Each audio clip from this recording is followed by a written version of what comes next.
Hey guys, this is Marvin Washington, NFL alumni and Cannabis advocate, and this is a sports business podcast from ADC Partners.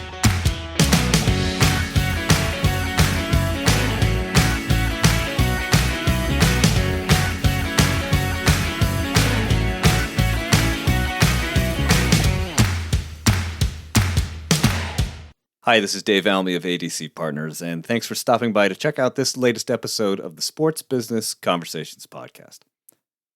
I think it's fair to say that pain and managing pain is just part of a football player's everyday experience.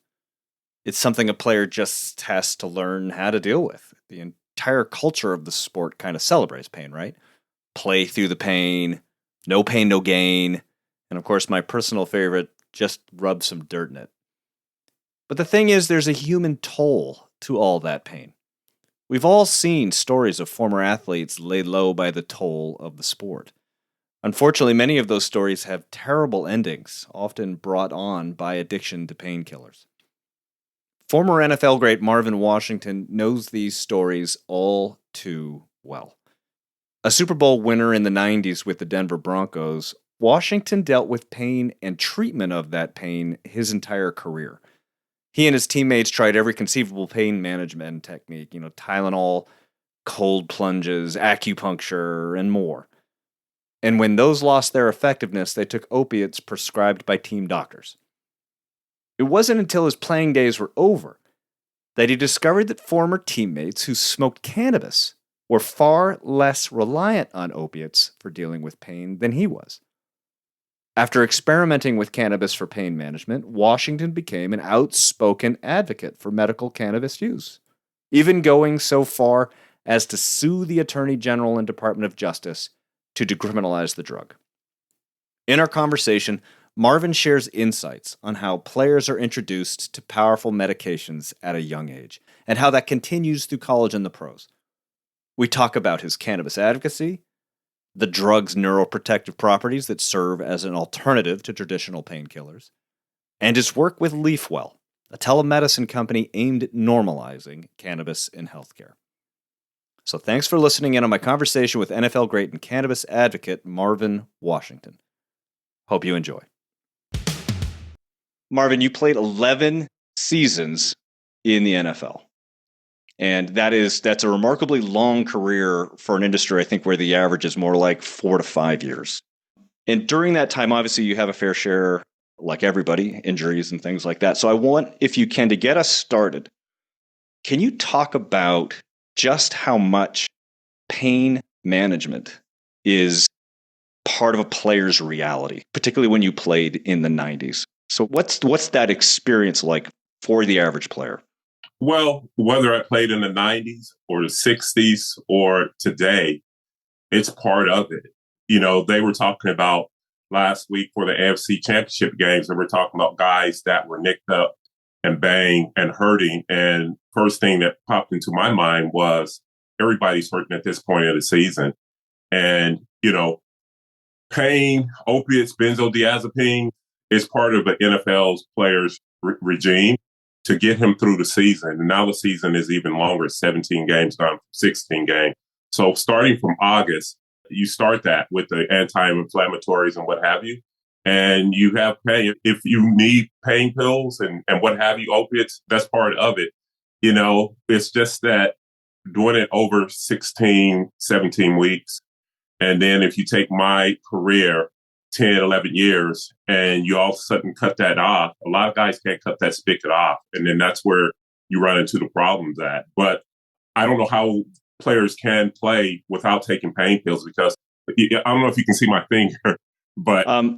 Okay, so this is an audio format, and I'm just going to say to everybody that Marvin just held up his finger, and that is not a normally shaped finger. Okay, yeah. And this happened in week 3 of the season, and I had to play through it. During the week, I walked around with a splinter and a makeshift sort of a cast. Yeah. But during games, I had to take it off and get a shot up and play. That's just the reality of the NFL.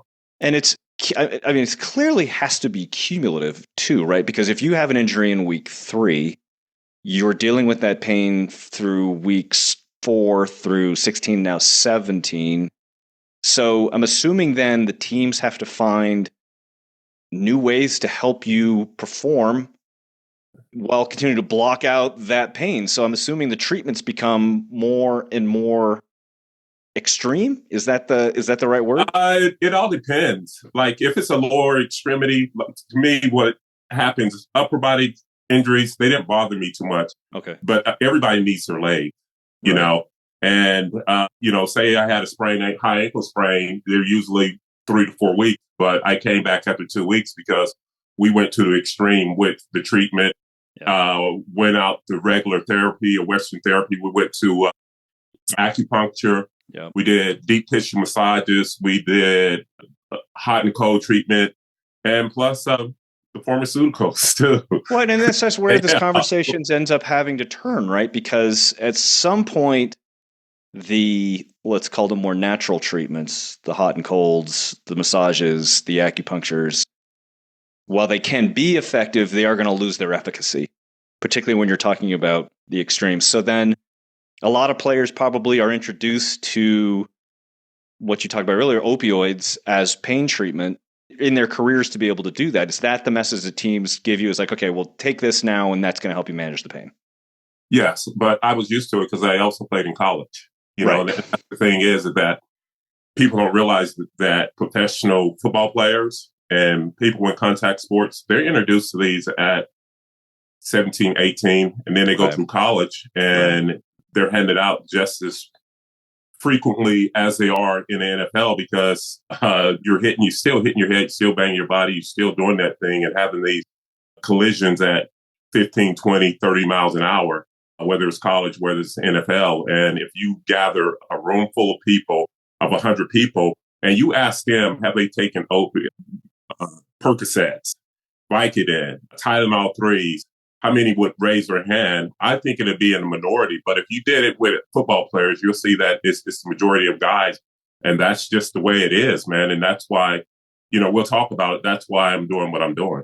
Right. So this is it, right? So opioids become sort of the necessary evil in order for players to be able to continue to participate in the sport. And that begins at 17 and 18 years old. And I think as even the casual observer today knows now that when you're exposed to those drugs, hard drugs at a younger age, that has a pretty profound impact on you, right? They're highly addictive.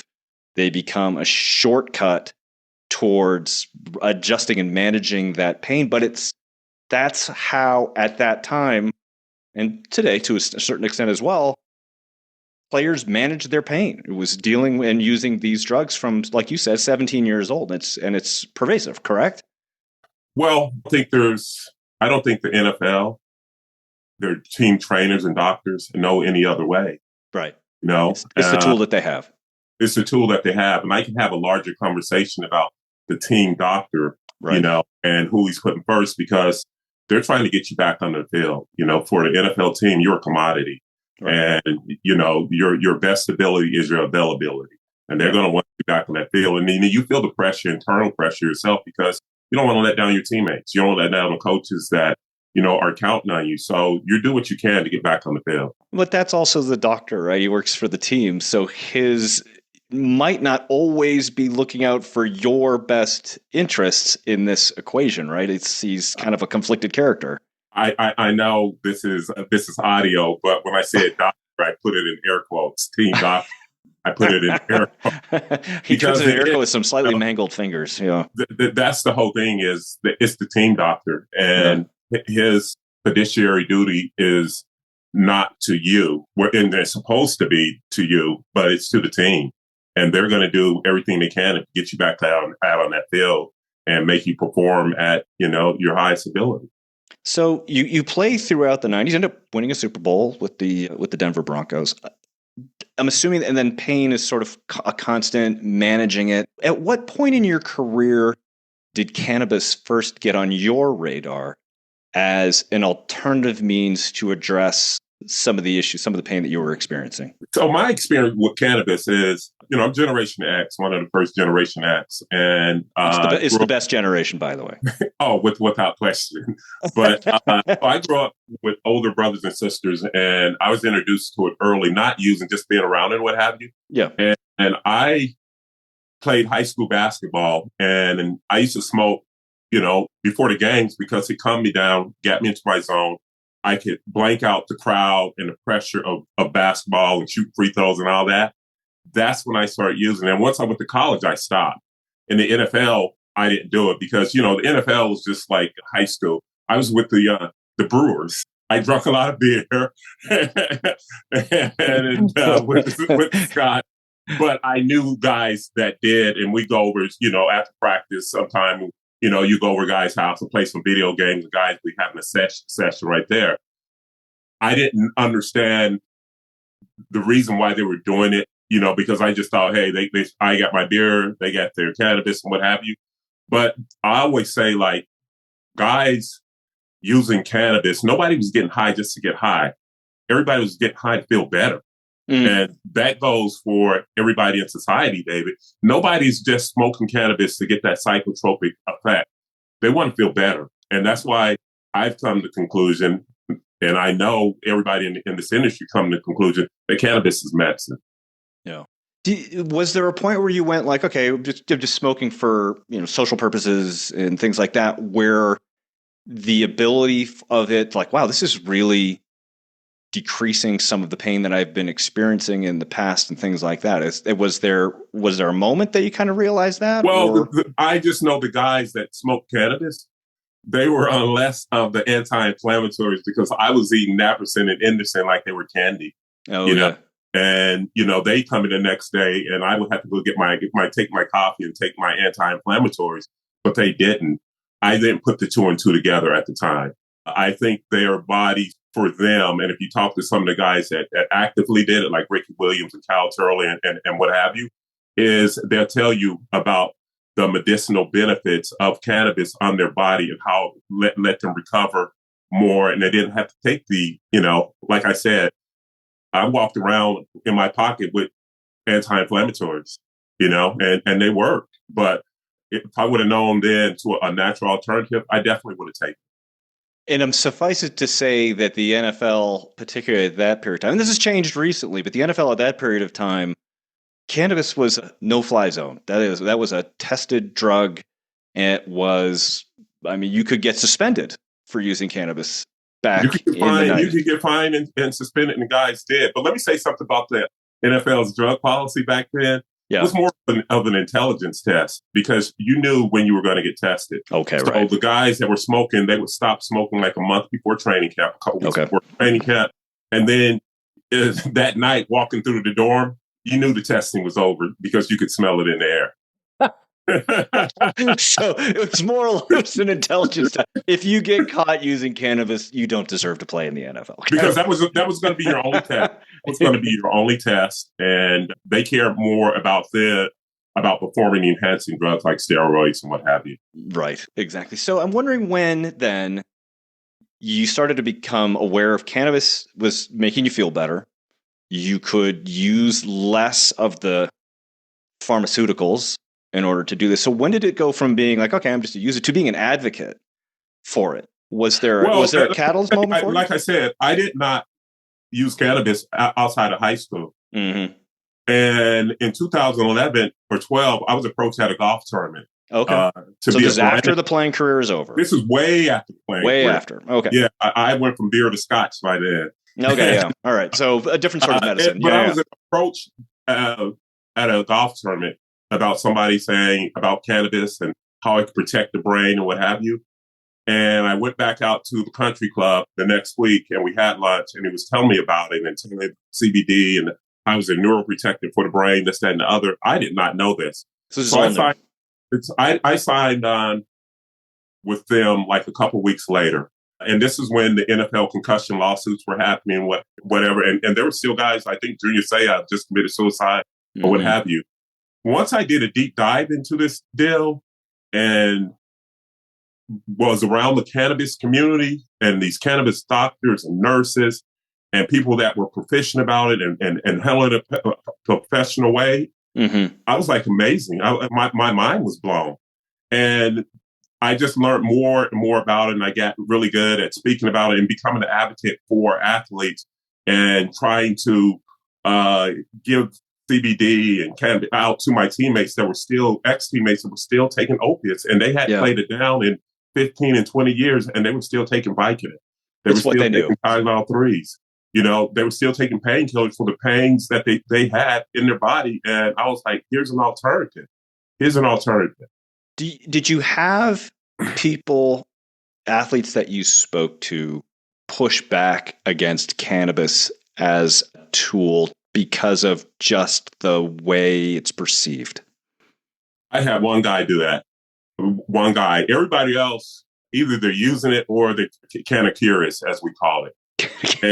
But the whole thing is, have I received some pushback? No. Because here's the whole thing with me is like, David, I played in the NFL for 11 years. Yeah. I showed up, did my job every day. I didn't get into bar fights, any DWIs, beat women, whatever. And I went into I went into corporate America at football. So when I picked the phone to call these trainers, to call the NFLPA, they'll go, oh, it's Marvin Washington. And they know I'm not asking them for anything. Right. You know, and that's how they will pick up the phone call for me because I'm not asking for anything. I'm not trying to sell them anything. Like the quarterback from Green Bay, the ex-quarterback, the legendary quarterback from Green Bay that was trying to get Don Majowski? The one after that. The one after that. The one after the Magic Man. Yeah, was trying to sell the NFLPA on some concussion water. Oh. And I thought that was, but he had enough skins on the wall where he could pick up the phone and they would have a conversation with them. But I wasn't trying to do that. What I was trying to do, and I think we accomplished that as a collective with some of the other guys, if we got the NFL to raise their level that guys can be tested for, raise it up to WADA, the World Anti-Doping Association, raise it up to their level to where if a guy tests positive, then he just used it. You know, that's WADA standard now since Sha'Carri Richardson or whatever. And then cut out these fines and suspending guys behind this plant, you know, because it's humiliating, it's degrading, and it's behind the times, you know. And I've been down to DC and I've pounded on them to now it was if now I think it's just a win now, you know, for them to fully embrace it and let guys medicate with it. It does seem to be one of the cultural issues, because let's not pretend that cultural issues are not part of cannabis and legalizing. It does seem like it's one of those cultural issues that has sort of turned the corner from being something to be concerned about to why are we even still worrying about this right now? As you see more and more states come aboard, but the fight is not over, you know, because sometime in the cannabis industry, we go to this conference and what have you. I say, guys, we're preaching to the choir, you know. I'm in Texas. And when I told a lady about 5 years ago I was in cannabis, she literally clutched her pearls. There was a pearl clutching moment. Oh, no. Yeah. Oh, my stars and garters. And when you talk to people, there are still people you talk to. And I was talking to another lady and she was an educator. It's like, I don't want it around kids and use up. It's like, but the kids use it. You know, the kids that have cancers and they have these seizures or what have you, they use it. You know, the whole thing is education. And one of the things I was blown away with Leafwell is the research and stats that they have to back up and show you how it's a net plus for people that use it and use it in a responsible way. And we have to get this out not only to sports organizations, but society in general, man, because I would rather see cannabis in the medicine cabinet or on your nightstand in your bedroom, because, you know, when you go into the older generation's bedroom, they got a plethora of pills over there. I would rather see them have some cannabis over there and less of those pills than the opiates and benzodiazepine that society is killing themselves with. I'm wondering if you have any stories about players that you've helped move or educate about the difference between, quote unquote, traditional pain management and using cannabis. I mean, is there anybody, or you don't have to name names or anything like that, but I'm wondering like the change in their own physicality, mental state of getting off of or reducing the opiates and things like that for instead of cannabis. I had a ex-teammate in Georgia that we got off of a bike and through a combination of CBD and THC, and he's taking, gummies and tinctures, not smoking and what have you. And he cut down and he went cold turkey a couple of years ago. And now he's a big proponent of cannabis as a plant. And he won't tell me, because men are prideful and whatever, but I got a call from his wife. And his wife was thanking me. And I was like, no, we're all in this together. This is what we do, because I don't own this plant, man. I'm just trying to educate people. And that's one of my success stories. But I can give you 10 more, not like that, but where I've introduced guys to cannabis and what have you. And yeah, it's made the quality of their life better. I was just on the phone yesterday. A guy in Tennessee called me, and he was going from the doctor, and he's in pain, and he wanted me to send him some CBD and I said, I send it to. I can't send THC over, in Tennessee, because I don't want you to go to prison. Right. Yeah. But I'm going to send him some really high quality CBD. And it was an education. This guy's my age, and he lives in Tennessee. He played in the South and lives in the South, what have you. And he knows the restriction of it. But he was like, Marvin, I've tried everything. He said, but I want to get off of these, the high blood pressure and the cholesterol and whatever. And I said, well, take the CBD and combine it with exercise, of course. And we had about a 30-minute conversation. And I wish we wouldn't, because the game was on. But you got to go when the opportunity presents itself. I get it. Yeah, yeah. But he's my next guy, and he's as straight-laced as you come. But he's at the end of his rope. And those are the type of calls that I get. Is the stigma still a thing? And I'm using my own air quotes now. Is that one of the hurdles that players have to get over? For guys in our generation and the boomers, the stigma can be a thing. Yeah, okay, but like I said, once you educate guys and tell them about the medicinal benefits of this plant and use it as a medicine, that goes down. And now the younger generation, they're pretty much, there's no more stigma with them. What I'm running into now is more people falling about on the federal scheduling of it and still illegal on the federal level. But, Leafwell is going into municipalities and school districts and what have you. And as we get more and more of that, then the stigma is going to fall. I was talking to a police detective who's the head of his township's police union. Well, I'm not going to mention the town. Sure. But he said, Marvin, we're interested in it. He said, but the city and the state, they won't allow it. He said, but send me some information about police departments and towns that have successfully did it. And he said, and I can use this as fodder and take it back to the township and see if we can get it negotiated in our CBA. And so I've been doing that. And I'm going, when I see him at dinner in a couple of weeks, I'm going to give him that information. And I think that's how it's going to happen, right. Town by town. Grassroots. School district by school district, sports organization by sports organization. Yeah. So let's talk about Leafwell. You've mentioned Leafwell a couple of times now, but what I'm hoping you can do is talk a little bit about the nature of the organization and how you decided to partner with them. Why was that relationship a good one for you and the right move for you? Well, Leafwell was a county care company that does telemed. And when I got on the phone with Emily Fisher, the founder, and Dr. June Chen, the CMO, Chief Medical Officer, I was blown away about what they're doing, how they're doing, and where this is going, because this is something that we were hoping for in cannabis and been talking about for the last 10 years about the normalization of the plant and what they're doing with the doctors, with the research, and going into municipalities and towns along with the insurance company. It's normalizing. That's what Leafwell is doing. And I think this is the next jump of cannabis, because when cannabis became legal, whatever, in the recreation states of Colorado and Oregon, and then everybody else started coming on, that's like the Wright brothers taking off their Kitty Hawk, Yeah. you know? So we were still doing this. So now I think leaf oil is the twin engine. We still got to get to the jet age or whatever, but this is progress. And it blew me away. And I said, I want to be a part of this. Not only do I want to be a part of this, but I want to take it to my network. I want to take it to the sports organizations, what have you, and just stick to the science that they have and the facts that they have. And I know I'm going to have some good conversations. So it's a perfect application for what you were trying to do. They sort of built some infrastructure to help support some of the outreach and connections that you were trying to make with athletes and other organizations around the country to help, to your point, keep the plane rolling down the runway, right? Yeah.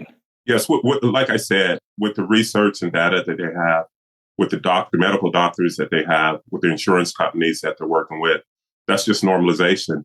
And it can go in, paid for by your healthcare. It's just a healthcare enhanced benefit that anybody can use. And if they're using it in school districts, then why not? Because the whole thing Dr. June told a story is like, how do you go into school districts and work with teachers? Well, they're using it anyway.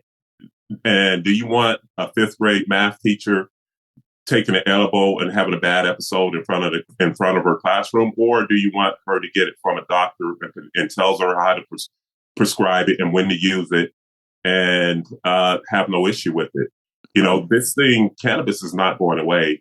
I think it's coming. I think this country, I think the world is getting back to plant-based things, and I think leaf oil is going to have a lot to do with that. And I'm excited to be a part of this team. It's a wonderful team. And you talked earlier about the idea of scheduling. And so some of the listeners may not be as familiar with the idea of state versus federal, the current Schedule 1 versus Schedule 3 drugs at the federal level.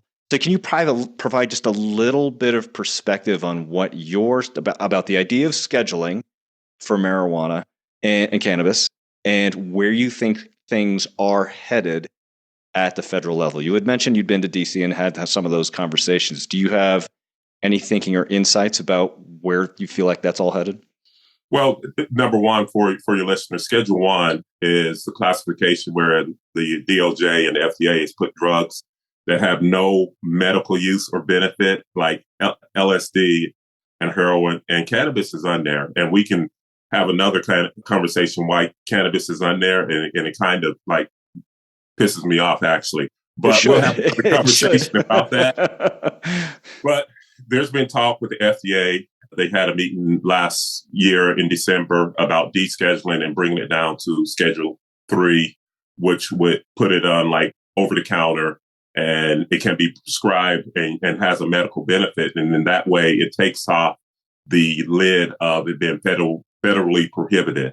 Right. I see it's going that way, or just descheduled, period.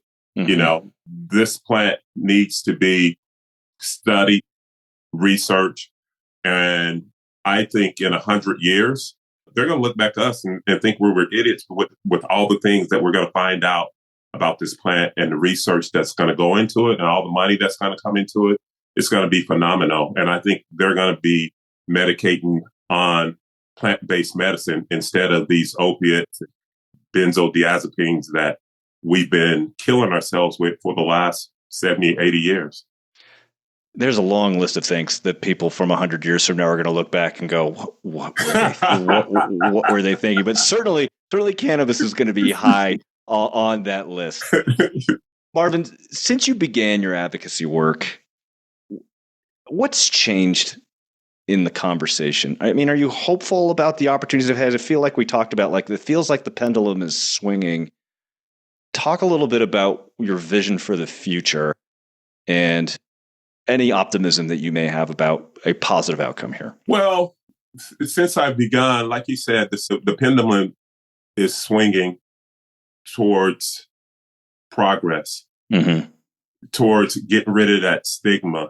And when I was first going to conferences, 2015, 2016, they have a conference and there'd be 10,000 people in there, and the news cameras would come in there, and it kind of teed me off because the newspaper would come in there and they'll go with the guy with the tie-dye shirt and the Cannabis t-shirts and whatever and give that interview. But then as it started going and you start talking about using it responsibly and what have you. And let me say this, I'm very appreciative of what and thankful for what Cheech and Chong did. But, you know, you have to present this plant responsibly. And so whenever I used to go talk or whatever, I used to be, you know, business casual or in a suit and talking about this plant. And I think we also, right now, we got 37 states. You know, we have a majority of the states, and I think more are going to fall. And cannabis in the future is going to be a medicine that's going to be used by all generations, as it should be. I'm so bullish on this plant. And I know that, you know, I'm going to be looked at as back in the Stone Ages, what have you. But I'm just happy that I'm part of the normalization and bringing plant-based medicine, not only to athletes, but the country and society as a whole. And LeafWell is like the space shuttle to me, you know, to get us there. We're going really fast. And the reception that I'm getting with LeafWell and the reception that I'm getting in general, it's all positive. I'm with Marvin Washington. He is a former NFL player and now cannabis advocate. Marvin, I feel like there are so many different directions this conversation could go. I feel like we need like volumes 4, 5, and 6 just to sort of encapsulate everything that could be talked about in this particular genre. But we only have a limited amount of time because I want to make sure we're using your time effectively. But most importantly, Marvin, we needed to save time for the lightning round. Now, okay. The lightning round, these are questions that these are off topic. So I'm going to fire these questions at you, and you're going to just give me the quickest answer that comes to your mind. Are you ready? All right. Oh, okay. Okay. You find your zen. You find your zen place. Okay. Okay. So he just clapped his hands. He's leaning in. Clearly, the competitive juices are now flowing. All right. Here we go. Lightning round. You were drafted by the New York Jets in 1989, and the franchise has, shall we say, struggled since you played there. What's the one piece of advice that you have for their new head coach, Aaron Glenn? Be yourself and run your own program, and don't let any outside interference or influence get in your way of running your own program.